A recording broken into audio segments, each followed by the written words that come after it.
July 16, 1957. Sonic boom. United States Naval aviator Lieutenant Colonel John H. Glenn, Jr. completed a transcontinental flight that set a new speed record and marked a significant moment in both aviation and Cold War-era technological competition. Piloting a Vought F-8U Crusader, Glenn flew from Naval Air Station Los Alamitos in California to Floyd Bennett Field in Brooklyn, New York.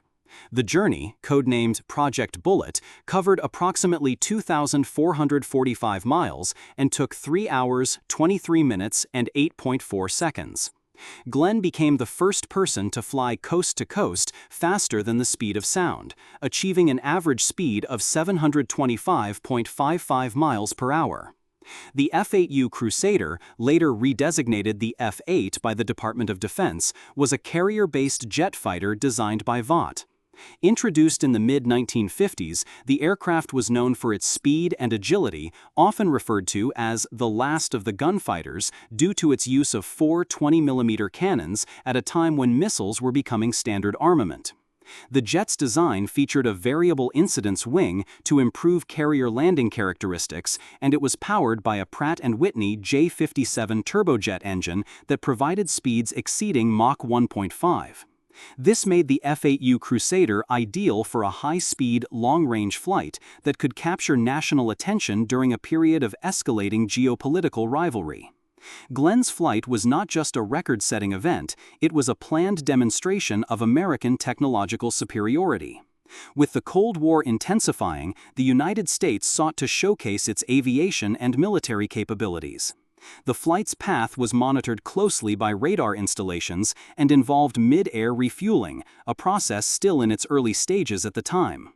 Glenn refueled from a KB-50 tanker over the Midwest, demonstrating both the range and adaptability of modern jet fighters. The mission concluded with Glenn photographing the Earth's curvature through a window-mounted camera, a symbolic gesture that foreshadowed his later role as an astronaut. Upon landing, Glenn received immediate national attention. He was awarded the Distinguished Flying Cross for his achievement, and the mission was widely covered in newspapers and newsreels. Project Bullet was more than a test of human endurance or mechanical precision. It was a calculated move in the propaganda struggle between the United States and the Soviet Union. Just months later, the Soviet Union would launch Sputnik, the first artificial satellite, prompting a shift in American scientific and military priorities.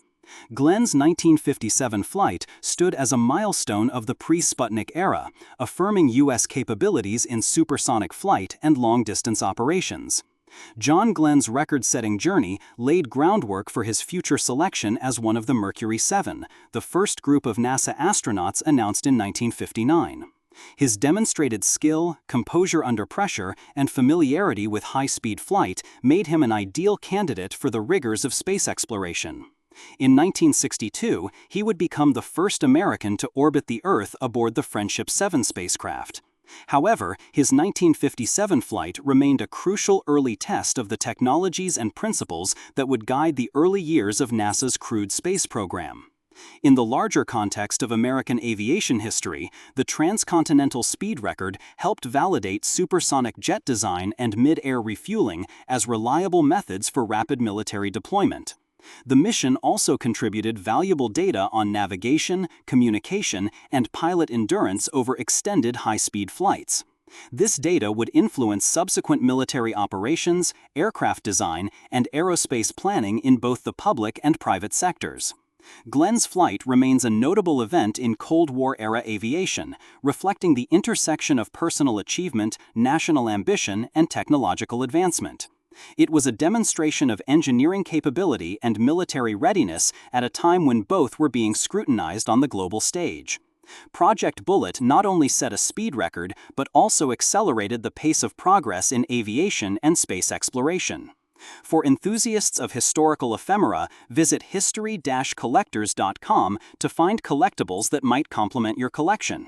You can own a piece of history.